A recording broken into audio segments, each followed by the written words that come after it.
We survived the winter or returned from our migrations. Now we can focus on our families and craft our homes with care. We grab our meals on the fly and share it with our kin. Some thrive in collectives, and others enjoy solitude. We love skinny dipping.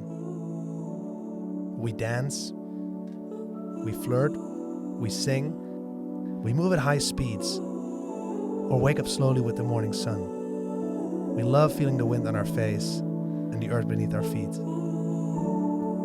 We care about the world and our place in it. There's just one thing we birds cannot do.